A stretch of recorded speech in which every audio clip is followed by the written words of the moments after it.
surga untuk orang-orang yang berfikir. Kita semua tentu ingin tinggal di surga milik Allah.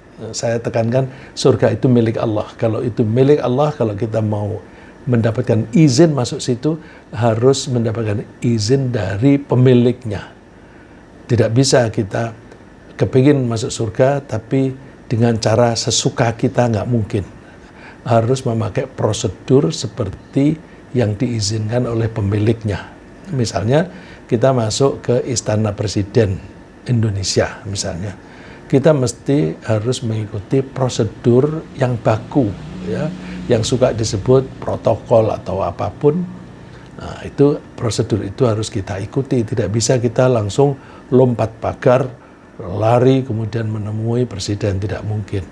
Nah, jadi untuk ketemu presiden saja kita harus mengikuti prosedur yang dibuat oleh presiden atau lembaganya. Kalau kita ingin masuk surga, harus mendapatkan izin dan sesuai prosedur yang ditentukan oleh pemiliknya, yang ditugaskan kepada para petugasnya. Ya, jadi kita semua tentu ingin tinggal di surga milik Allah ketika kita dibangkitkan kembali di alam akhirat. Meskipun kita merasa kurang berbakti kepada Allah atau banyak melakukan pelanggaran-pelanggaran, ya meskipun kita banyak dosa, tetap aja kita kepingin masuk surga. Ya, banyak orang yang nggak pernah sholat, tapi kepingin masuk surga. Caranya gimana? Ngundang orang yang banyak untuk tahlilan, mendoakan kepada orang yang sudah meninggal tadi. Nah, orang yang sudah meninggal tidak pernah sholat, kok didoakan untuk masuk surga? Jadi apa bekal dia untuk bisa masuk surga? Doa orang lain itu kan hanya pendukung saja, tapi yang utama adalah keimanan dan amal orang itu sendiri. Ya. Kehidupan di surga itu sangat nyaman, karena di sana kita tidak perlu khawatir akan cadangan makanan dan minuman, tidak perlu merasakan udara terlalu panas atau terlalu dingin, tidak pernah merasakan letih dan lesu, tidak ada rasa dendam dan benci, dan semua orang sangat bersahabat. Dan tidak ada di sana itu kata-kata yang menyakiti hati.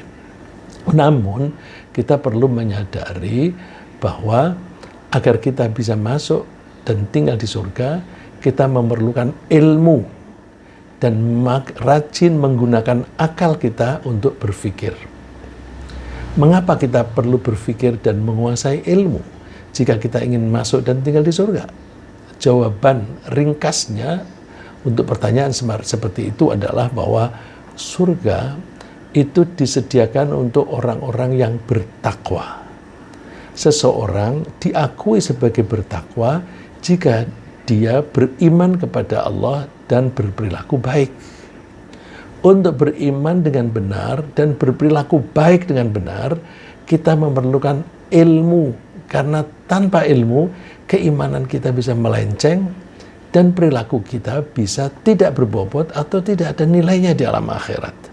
Jadi rajin berpikir dan menguasai ilmu adalah faktor yang paling hulu, yang kemudian mengalir dalam bentuk iman dan perilaku yang baik, yang disebut amal soleh, yang disebut takwa. Dan takwa inilah yang dijanjikan oleh Allah sebagai tiket untuk masuk dan tinggal di surga. Jadi saya umpamakan, janjinya Allah itu yang masuk surga adalah orang yang bertakwa. Seperti yang dibaca oleh Berto tadi. Ya. Wasiqal ladzina taqaw rabbahum ilal jannati zumara. Orang-orang yang bertakwa kepada Tuhannya akan digiring untuk menuju ke surga secara berbondong-bondong. Hatta idza ja'uha wa futihat abwabuha, sampai ketika mereka itu tiba di surga, mereka mendapatkan pintu sudah terbuka. Beda dengan neraka. Orang yang penghuni neraka digiring menuju ke neraka, sampai di depan pintu, pintunya masih tertutup. Kalau di neraka, penjaga pintunya bertanya, ngapain kamu ke sini? Oh, kami tidak beriman. Kenapa tidak beriman? Kan dulu sudah ada orang-orang yang memberi peringatan kepada kamu. Iya sih, memang ada yang memberi peringatan kepada kami, orang tua kami, teman kami, dan sebagainya. Tapi kami mengingkarinya. Oh ya sudah, kalau begitu silahkan masuk. Baru dibuka. Jadi sebelum masuk itu harus ada verifikasi dulu. Diverifikasi orang ini layak masuk neraka enggak. Kalau tidak layak enggak boleh masuk. Dan kedua, pertanyaan-pertanyaan yang bermacam-macam itu menunda mereka masuk ke neraka. Penundaan itu kasih sayang Allah, jangan buru-buru masuk. Tapi kalau surga, begitu tiba di depan pintu sudah terbuka dan malaikat tidak bertanya apapun. Karena pertanyaan itu mengganggu. Untuk menjawab pertanyaan itu butuh waktu. Dan oleh karena itu malaikat tidak boleh bertanya. Wa qala lahum khazanatuha, penjaga surga itu mengatakan, salamun alaikum, selamat ya kalian ya, selamat ya kalian, selamat. Tibtum fadkhuluha khalidin, kalian beruntung, silahkan masuk, selamanya kamu berada di sana. Jadi untuk masuk surga dibutuhkan takwa. Takwa itu adalah beriman dan beramal soleh. Untuk bisa beriman dengan benar, kita mesti belajar. Tidak bisa kita ngawur, misalnya menyembah Tuhan, tapi Tuhannya itu siapa? Dan menganggap Tuhan punya anak. Wah, itu berarti beriman tanpa dibekali dengan ilmu. Nggak bisa. Jadi untuk beriman yang benar harus dengan ilmu. Ya, kalau caranya gimana? Ngaji. Karena kita di sekolahan itu pelajaran agama itu terlalu minim. Maka alhamdulillah kita itu sana kemari ada saja pengajian. Bahkan Bapak Ibu di rumah nggak usah pergi kemana-mana. Informasi atau pengajian itu datang ke rumah. Aku mau pergi bagaimana?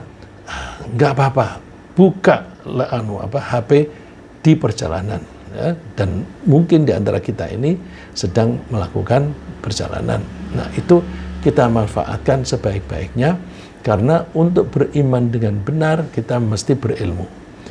Beramal soleh juga butuh ilmu. Kita sholat, tapi kalau tidak tahu prosedurnya, misalnya untuk sholat tidak boleh membawa najis. Padahal kita itu sayang rumah. Rumahnya harus bersih, kinclong. Tidak boleh ada bekas kaki nginjek dalam keadaan basah. Karena sayang lantai, lalu dari kamar mandi menuju ke tempat sholat tanpa alas kaki. Padahal lantai rumah itu kadang-kadang kejatuhan najis, mungkin cicak, mungkin apa, cara mensucikannya itu tidak benar, tidak memakai ilmu.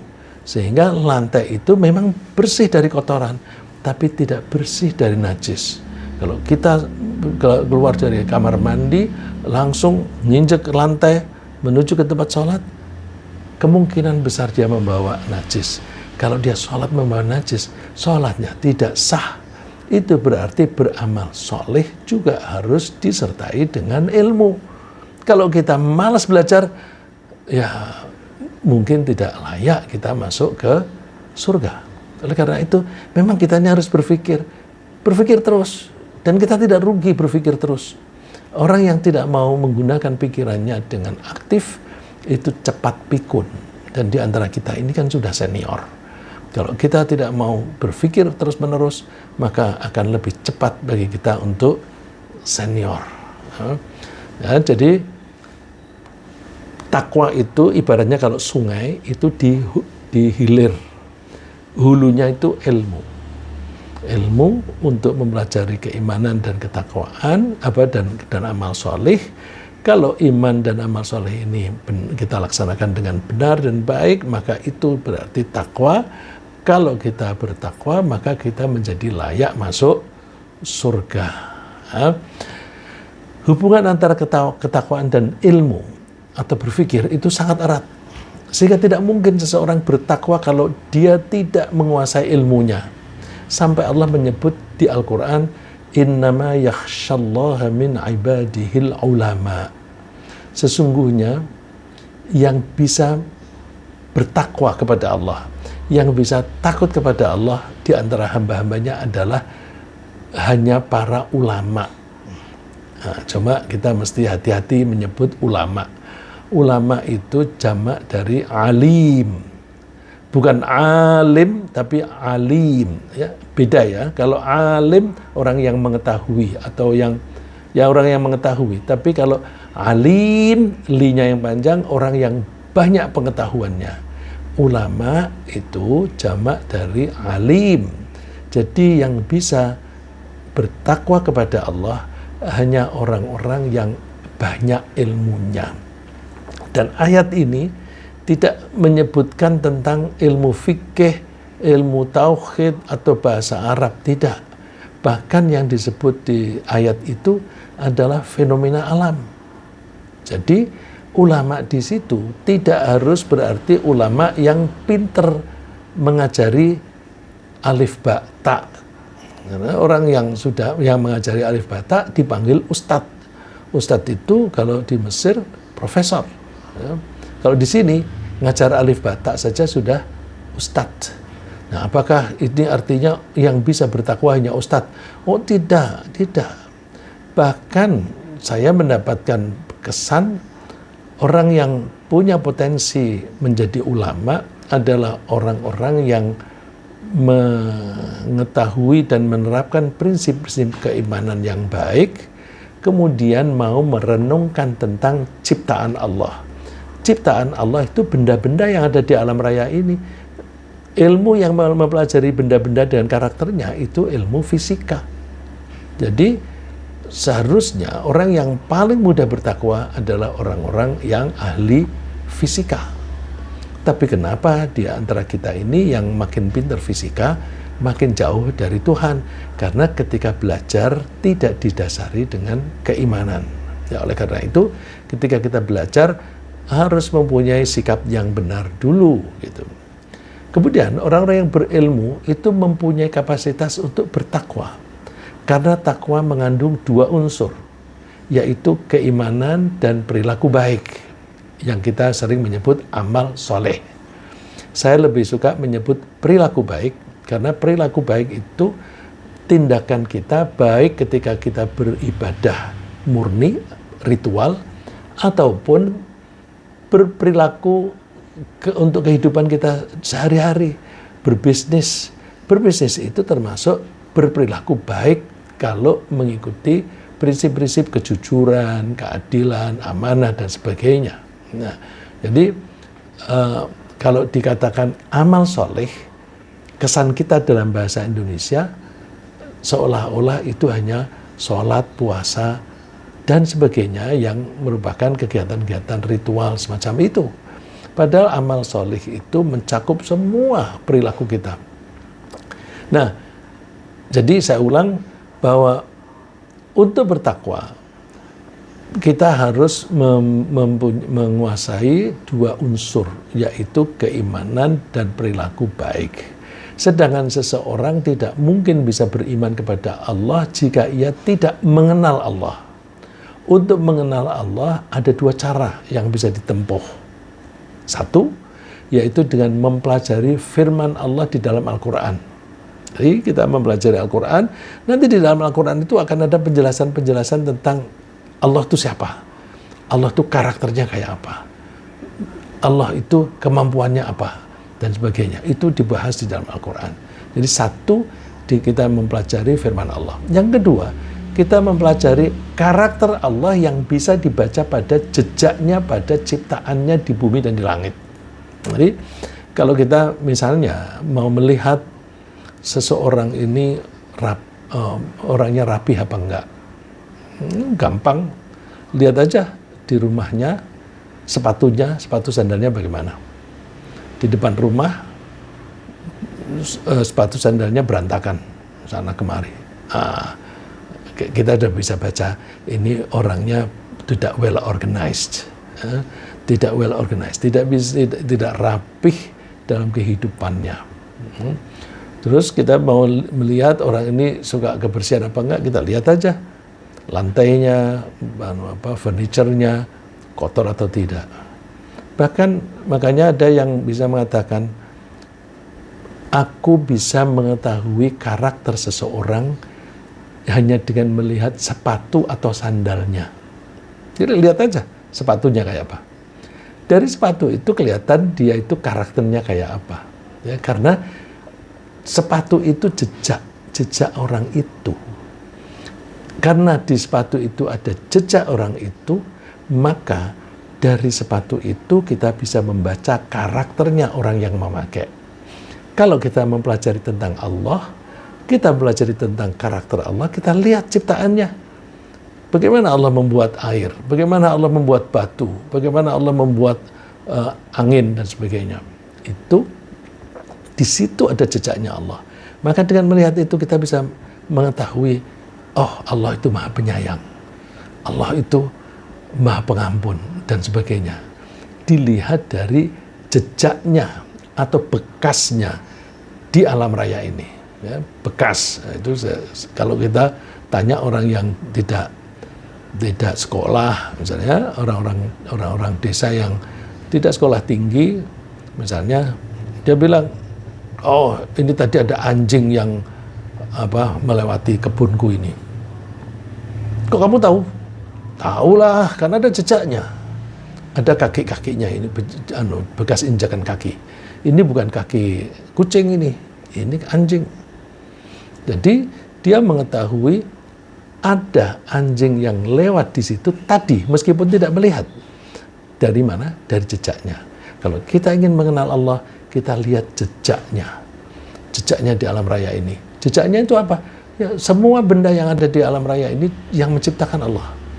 Dan ketika Allah membuat benda, pasti di situ ada karakternya. Ada karakternya. Kalau kita milih tanaman aja, tanaman satu dengan yang lain, itu karakternya beda-beda. Sehingga kalau kita mau menanam satu jenis tanaman, kita mesti mempelajari dia suka air atau tidak. Dia suka banyak kena sinar matahari atau sedikit saja dan sebagainya. Nah itu berarti setiap benda itu mempunyai karakter masing-masing. Nah karakter itu semuanya dibuat oleh Allah. Kenapa Allah membuat karakter itu? Karena Allah sayang kepada kita.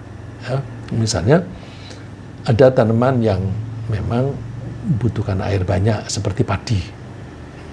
Tapi ada tanaman yang tidak suka air banyak. Tapi harus ada harus ada suplai air. Nah, itu seperti misalnya bawang merah. Nah, bawang merah itu tidak suka air terlalu banyak seperti padi. Kalau diguyur seperti padi, busuk dia. Nah, kenapa dibuat beda-beda? Supaya kita bisa makan jenis makanan yang berbeda-beda. Karena kita butuh makanan seperti beras, ya, karbohidrat. Kita butuh makanan seperti bawang dan sebagainya, yang semuanya itu menguntungkan badan kita. Kalau semua tanah itu karakternya seperti yang cocok untuk padi, nanti kita tidak bisa makan makanan yang beda-beda lagi. Padahal kebutuhan badan kita itu kebutuhan zat atau bahan-bahan yang berbeda-beda. Ya. Jadi caranya melihat benda-benda ciptaan Allah. Saya kutipkan ayat yang menunjukkan bahwa kita perlu mempelajari Al-Quran.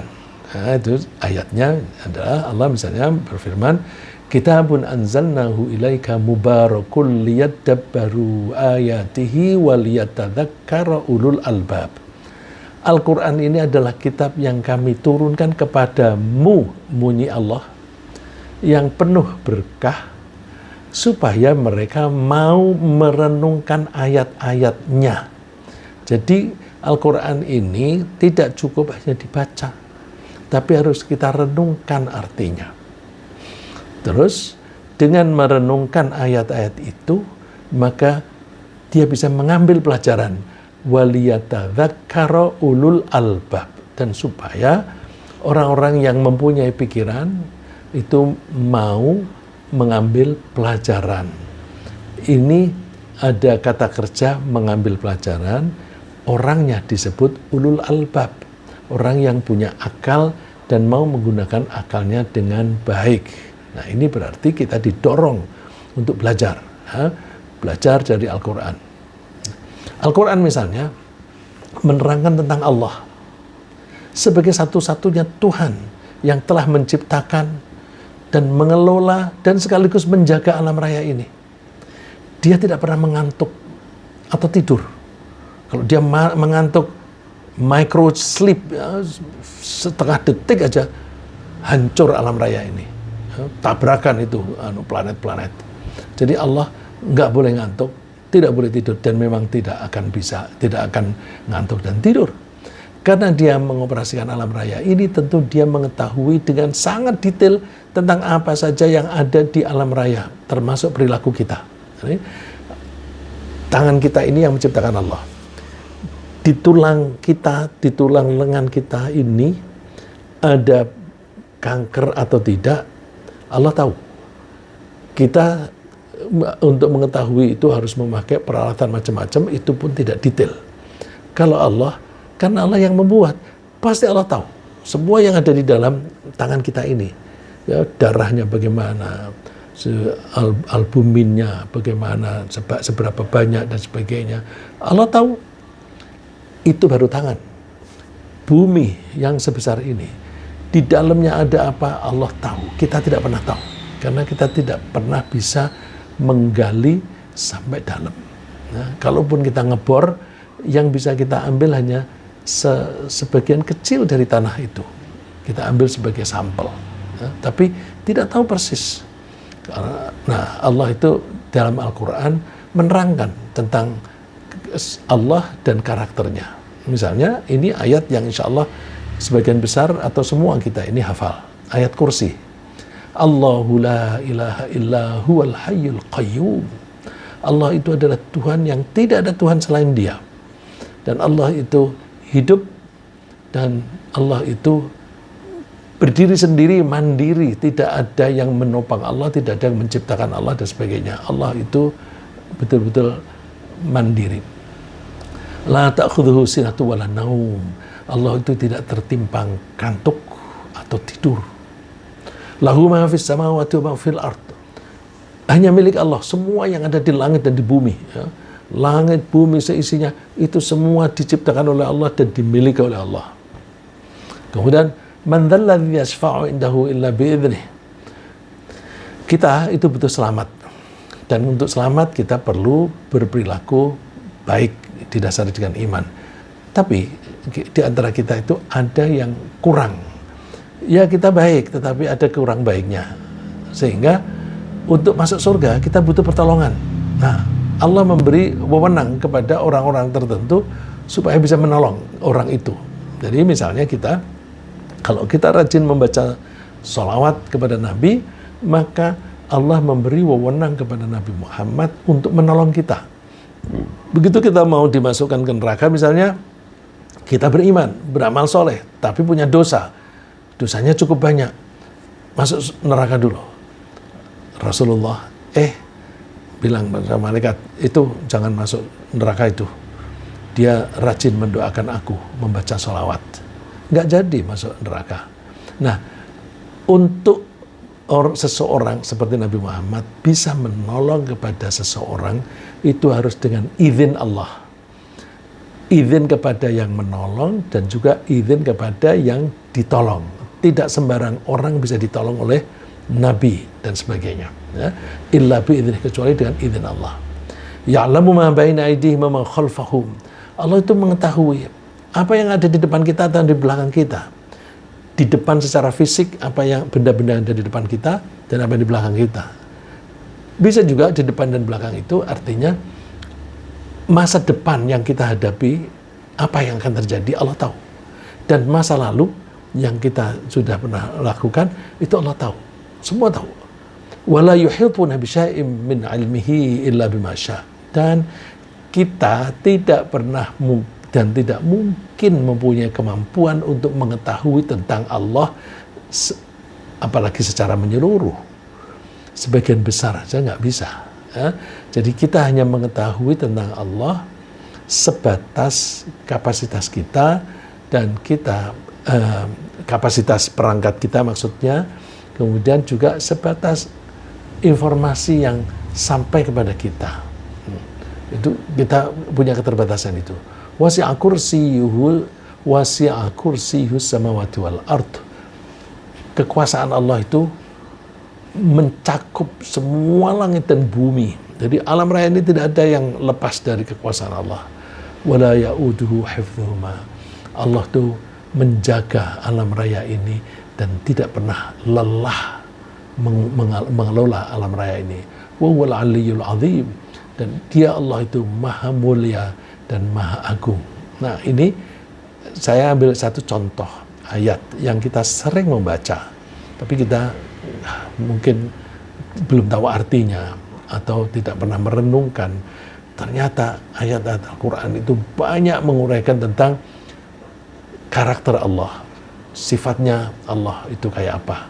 Nah, karena itu kita mesti berpikir, merenungkan tentang Allah supaya kita mengenal Allah dengan baik. Kalau kita mengenal Allah dengan baik, kita akan menyadari bahwa Allah itu yang menciptakan aku. Karena Allah menciptakan aku, dan aku ini bisanya hidup hanya karena dikelola oleh Allah, berarti aku milik Allah. Kalau aku milik Allah, maka aku ini adalah budaknya Allah. Kalau aku budaknya Allah, maka apapun yang aku lakukan hanya untuk Tuanku, yaitu Allah. Nah, semacam itu. Di samping Al-Quran, kita juga bisa mempelajari karakter Allah yang kita dapatkan pada jejak ciptaannya. Seperti tadi saya bilang, apapun yang ada di alam raya ini, itu adalah ciptaan Allah. Dan ciptaan Allah itu bisa berupa benda, batu misalnya, angin, itu benda. Tapi bisa berupa kejadian, peristiwa. Ada orang berantem. Ada suatu negara yang dipimpin oleh orang yang tidak tahu malu, yang diperingatkan pun tidak pernah mendengarkan. Itu Allah tahu. Ya, Allah tahu. Itu peristiwa.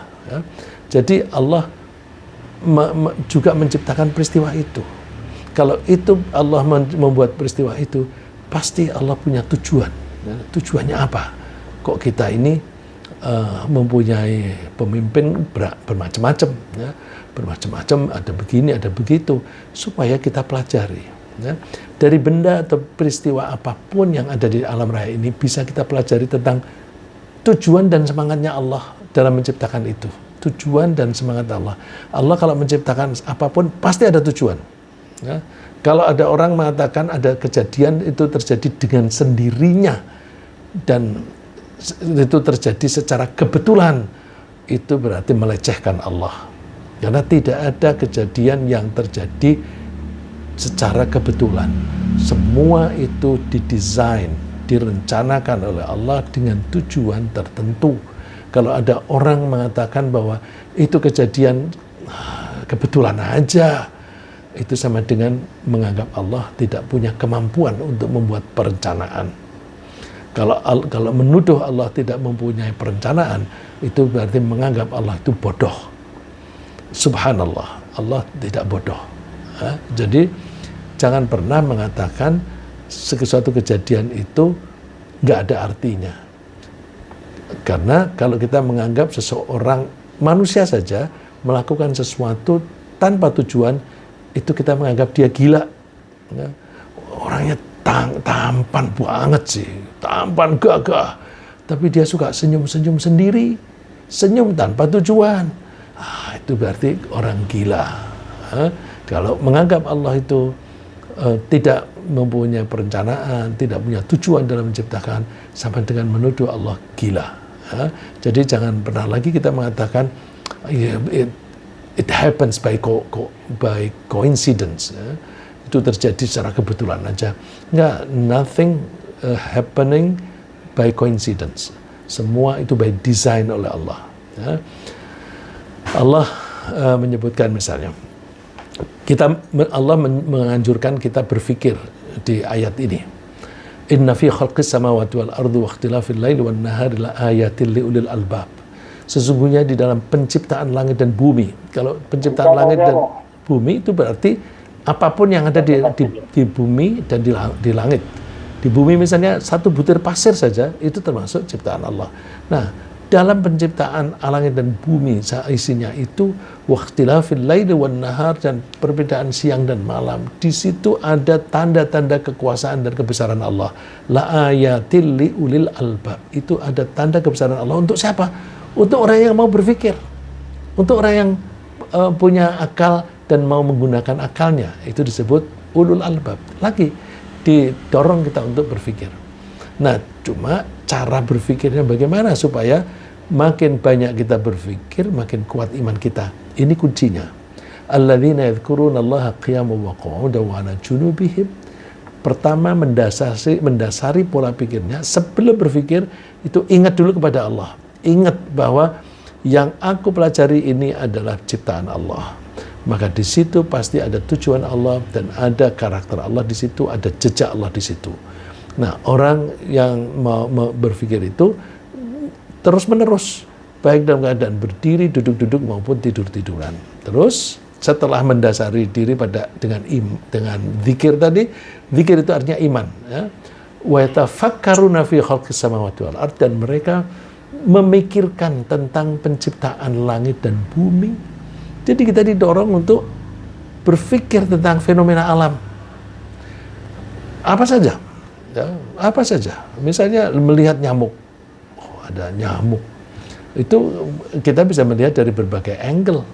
Misalnya orang yang seniman, yang ahli bikin patung, ya. Wah, nyamuk sekecil ini, bagaimana cara membuat patung? Wah, dia paling bikin patung itu, patung nyamuk, ukurannya gede, nggak mungkin dia bisa membuat sekecil itu. Dan tidak mungkin bisa berfungsi seperti nyamuk. Ya, dia punya belalai yang bisa dipakai untuk menghisap darah. Dan semuanya itu diciptakan oleh Allah, pasti ada tujuan. Sampai kita ketika mempelajari itu berkesimpulan, Rabbana ma khalaqta hadza batila. Tuhan, ternyata Engkau tidak menciptakan ini sia-sia. Ini ada tujuannya. Subhanak, maha suci Engkau. Maha suci dari sekutu dan dari kelemahan atau kekurangan. Nah, berarti kalau menganggap Allah tidak punya kekurangan, tidak menganggap Allah bodoh, tidak menganggap Allah salah pilih, ya, tidak menganggap Allah itu keliru alamat begitu. Faqina adzabannar, maka jagalah kami dari siksaan neraka. Ya. Nah, misalnya lagi kita manusia itu membutuhkan kasih sayang dari pihak lain. Ya. Terus kita itu butuh pihak lain yang kita sayangi. Kita kepingin menyayangi, tapi juga kita ingin disayangi. Nah, itu kebutuhan kita manusia. Untuk itu Allah menciptakan pasangan kita, diberi laki-laki dan perempuan, supaya kebutuhannya itu terpenuhi. Kalau kebutuhannya terpenuhi, maka jiwanya bisa tenang. Ya. Wa min ayatihi khalaqalakum min anfusikum azwajan litaskunu ilaiha. Termasuk tanda-tanda kebesaran Allah adalah Allah menciptakan pasangan untuk kalian. Supaya apa? Supaya kalian tenang hidup bersamanya. Terus ketika kita menikah, hidup suami istri, wa ja'ala bainakum mawaddatan wa rahmah. Allah menumbuhkan di antara kita rasa saling mencintai dan saling menyayangi. Semua orang membutuhkan saling menyayangi, saling mencintai. Orang yang tidak punya suami, tidak punya istri, apa lalu tidak bisa melampiaskan itu? Bisa saja, bisa saja. Misalnya, kalau ini yang paling beruntung itu seorang jadi guru. Orang jadi guru itu dia menyayangi murid-muridnya. Karena menyayangi, guru itu ingin murid-muridnya itu pandai mengatasi masalah dan berperilaku dengan baik dan sebagainya. Itu limpahan kasih sayang. Kalau guru itu mengajarnya karena sayang, bukan karena semata-mata cari duit. Orang guru yang mengajar hanya cari duit itu perilakunya beda. Ya. Kalau dia betul-betul sayang, nanti muridnya akan menyayangi. Dan kasih sayang murid itu seringkali munculnya ketika dewasa. Ya. Ada teman yang mengajar di SMA begitu, terus muridnya datang, sudah jadi jenderal. Ya. Ibu, terima kasih Ibu. Kalau dulu Ibu tidak keras terhadap saya jadi apa?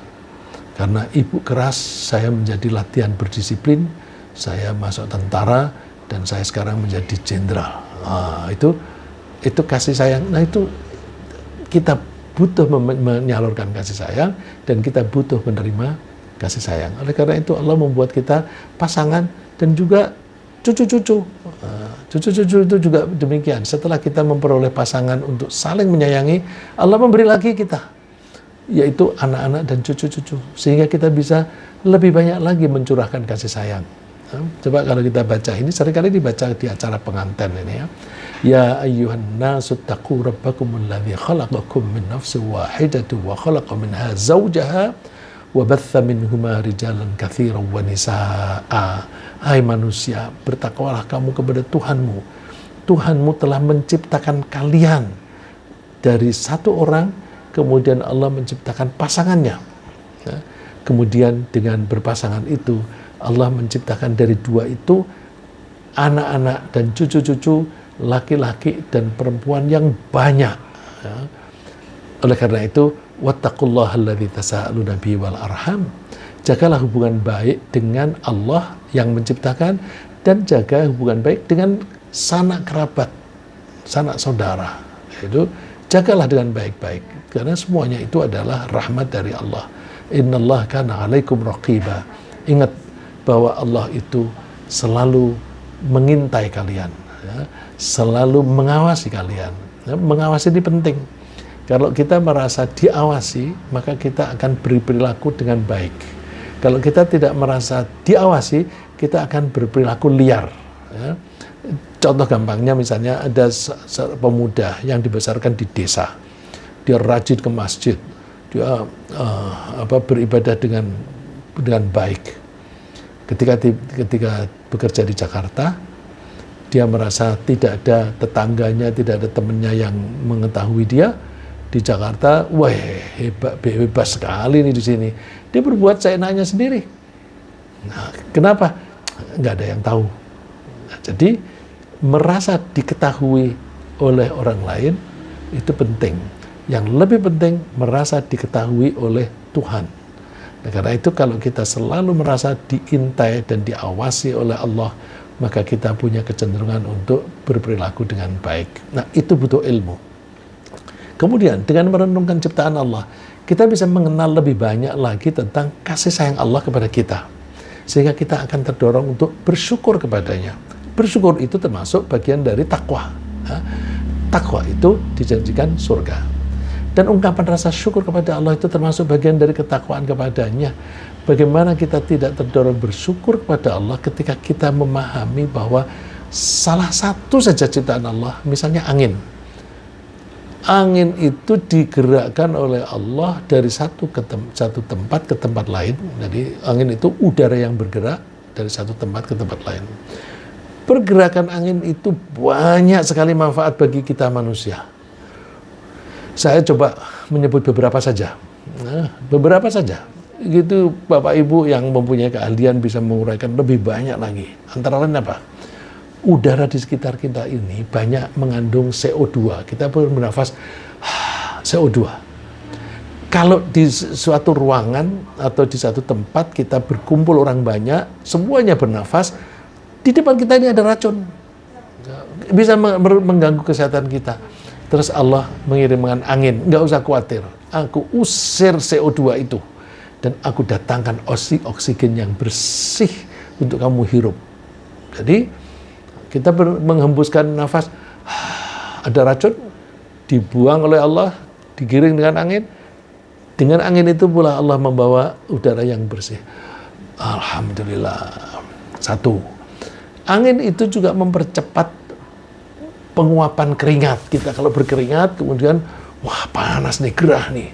Terus begitu ada angin, nah enak. Terus keringat yang ada di kulit kita itu menguap. Ketika menguap itu penguapan itu butuh kalori. Ambil kalori dari dalam, maka terasalah kesejukan dan kesegaran. Yang kedua, yang ketiga misalnya, angin membantu mempercepat pengeringan sehingga memperkecil kemungkinan pembusukan makanan atau kotoran-kotoran basah. Jadi kalau makanan dikeringkan, dendeng begitu, menjadi tidak mudah rusak. Pisang, itu kalau tidak segera dimakan busuk. Panaskan saja menjadi selai pisang, enak gitu. Jadi angin itu bisa menghindarkan pembusukan. Misalnya lagi, angin membantu mengusir bau yang tidak sedap dari pembuangan kita di toilet kita. Bau pesing gitu. Pasang saja exhaust fan. Dengan exhaust fan maka angin itu bergerak keluar, mengalir, baunya hilang. Kalau di kamar mandi tidak ada outlet semacam itu, maka bau. Ya. Terus angin menghindarkan kita dari kelembaban ruangan. Kalau ruang lembab itu banyak penyakit, yang dekatlah kita dengan penyakit. Maka dengan menghilangkan kelembaban itu memperkecil seseorang itu bisa jatuh sakit. Angin juga membantu kita dalam memproduksi tenaga listrik, ya, generator tenaga angin, kincir angin itu ya. Terus angin juga mendorong laut ke pantai. Kena angin maka laut itu terjadi ombak yang mengalir ke pantai. Itu ada tujuan dengan datang ke pantai terus balik lagi ke tengah. Ketika balik itu mengambil kotoran-kotoran yang dari pulau. Ya, kita itu membuang kotoran dari rumah tangga, dari pabrik itu ke sungai, mengalirnya ke laut. Itu kalau tidak dinetralkan itu banyak kuman. Caranya diambil oleh Allah dengan air laut yang dibuat oleh Allah asin. Dan begitu kuman-kuman mati. Kuman-kuman mati. Masya Allah. Terus angin juga mendorong perahu untuk berlayar tanpa tenaga mesin atau tenaga manusia. Sehingga orang yang berlayar begitu, tenaganya tidak perlu mengayuh atau mengayuh perahunya itu, dia bisa sibuk mengail atau memasang jaring untuk mengambil ikan. Masya Allah. Jadi kita dengan mempelajari Al-Quran dan mempelajari fenomena alam, itu kita bisa mendapatkan pemahaman yang lebih baik tentang Allah. Nah, ini Allah menyebutnya di dalam Al-Quran tentang angin. Wa min ayatihi ayyursilar riyaha mubasysyirat. Termasuk tanda kebesaran dan kekuasaan Allah dan kasih sayang Allah itu Allah melepaskan angin untuk memberikan kegembiraan. Mubasysyirat itu memberi kegembiraan, tapi seringkali terjemahannya dibilang membawa kabar gembira. Kalau kabar gembira itu nanti misalnya orang yang sedang mabuk cinta, wahai angin sampaikanlah salamku kepadanya. Terus orang yang di sana, oh aku dapat salam dari si dia. Enggak ada itu, enggak ada. Jadi mubasysyirat itu menggembirakan, menyenangkan. Waliyudhiqakum min rahmatih. Dan supaya kita itu bisa merasakan kasih sayang Allah. Kasih sayang Allah yang saya sebutkan tadi hanya beberapa saja. Waritajriyal fulku bi amrih. Dan supaya kapal-kapal, perahu-perahu itu bisa berjalan dengan perintah Allah, perintah dengan angin. Ya. Waritabtaghu min fadlih. Dan dengan angin itu menggerakkan kapal dan perahu itu, kalian bisa memperoleh karunia Allah, antara lain berupa rezeki. Orang bekerja di laut untuk entah itu mencari ikan atau mengangkut barang, itu mencari penghasilan. Wala'allakum tashkurun, agar kalian bersyukur. Cuma sayang orang yang tidak mau berpikir itu tidak paham lalu tidak bersyukur. Nah, karena begitu pentingnya ilmu untuk menunjang ketakwaan, Allah mendorong kita untuk belajar terus-menerus. Dengan menawarkan, Allah itu menawarkan kepada kita bahwa kalau kita rajin belajar, kita akan lebih mudah masuk surga. Ya, ini relevan dengan judul tadi. Jadi surga untuk orang yang mau berpikir. Untuk berpikir itu kita butuh belajar. Rasulullah mendorong kita belajar. Man salaka tariqan yatluqu fihi ilman, salakallahu bihi tariqan min turuqil jannah. Orang yang mau meniti jalan untuk menuntut ilmu, maka Allah akan memudahkan dia jalan menuju ke surga. Nah, jadi belajar itu makin memudahkan kita mengikuti jalan menuju ke surga. Maka relevan kalau dikatakan bahwa ilmu dan orang yang berilmu itu akan besar kemungkinannya dia orangnya itu masuk surga. Nah, dan kepada orang yang mau belajar mempelajari ilmu itu, malaikat menghormati. Wa innal malaikata la tad'u ajnihataha ridwan li thalibil ilm. Para malaikat itu pada meletakkan sayapnya. Meletakkan sayapnya itu artinya kan menghormati dia. Karena para malaikat itu senang terhadap orang yang menuntut ilmu. Mudah-mudahan kita yang berkumpul di sini, kita belajar dikerumuni malaikat itu senang melihat kita. Terus wa innal alim la yastaghfir lahu man fis samawati wa man fil ard. Terhadap orang yang sudah berilmu, Allah itu mendoakan semua makhluk malaikat yang ada di langit dan di bumi itu memohonkan ampunan. La yastaghfirullah, mereka pada memohonkan ampunan. Kita kalau dosa kan kita mohon ampun. Nah, ketika kita mohon ampun disertai dengan kita rajin belajar, dibantu oleh malaikat supaya kita itu diampuni oleh Allah. Nah, yang berdoa itu tidak hanya malaikat. Wal hitanu fi jawfil ma', sampai ikan-ikan di laut itu ikut berdoa. Fa inna fadlal alimi 'alal 'abid ka fadlil qamari lailatal badri 'ala sairil kawakib. Nah, orang yang rajin menuntut ilmu dan dia sudah memiliki ilmu dibanding dengan orang-orang lain yang rajin beribadah, itu keutamaannya dari segi sinar bagaikan bulan di bulan purnama dibanding dengan bintang-bintang. Dilihat dari sinar yang sampai kepada kita, itu sinarnya cemerlang dan itu membuat benda-benda yang ada di bawah itu menjadi kelihatan. Nah, itu berarti orang Muslim berilmu jauh lebih mulia dibanding dengan orang Muslim yang tidak berilmu, meskipun dia rajin beribadah. Wa innal ulama'a warathatul anbiya, dan para ulama itu adalah pewaris Nabi. Wa innal anbiya lam yurithu dinaran wala dirhaman warathul ilm. Para nabi itu tidak mewariskan harta, dinar atau dirham, tapi mereka mewariskan ilmu. Faman akhadhahu akhadha bihadhin wafir. Kalau orang mau mengambil ilmu, mempelajari dan memperolehnya, itu berarti dia mendapatkan bagian yang besar sekali. Mudah-mudahan apa yang kita pelajari ini mendorong kita untuk belajar. Kok bisa orang yang berilmu itu mewarisi nabi? Emangnya para nabi itu belajar? Nah, kalau dikatakan bahwa ilmuwan itu mewarisi dari para nabi, terutama Nabi Muhammad SAW, kita bisa memahami bahwa Nabi Muhammad itu banyak memiliki ilmu yang diajarkan langsung oleh Allah. Langsung oleh Allah. Maka Rasulullah itu jauh lebih pintar dari siapapun, karena mendapatkan ilmu langsung dari Allah. Wa anzalallahu alaikal kitab wal hikmata wa 'allamaka ma lam takun ta'lam. Allah menurunkan kitab kepada kamu dan memberikan kebijaksanaan di hatimu, dan Allah mengajarkan kamu apa yang kamu belum pernah tahu.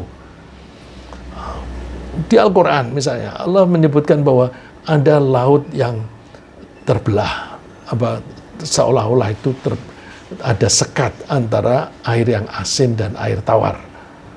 Mana pernah Rasulullah itu melakukan research, nggak pernah. Tapi dia tahu, ya karena diberitahu oleh Allah. Wa kana fadlullahi 'alaika 'azima. Keutamaan Allah atau karunia Allah kepadamu itu sungguh besar. Oleh karena itu mari kita tingkatkan semangat kita untuk belajar. Ramadan ini adalah bulan yang bagus untuk kita meningkatkan belajar, terutama belajar dari Al-Quran. Ringkasnya bahwa surga disediakan untuk orang-orang yang bertakwa, yaitu mereka yang beriman dan berperilaku baik. Untuk beriman dan berperilaku baik dibutuhkan ilmu yang bisa diperoleh dengan mempelajari Al-Quran dan dari fenomena ciptaan Allah di alam raya.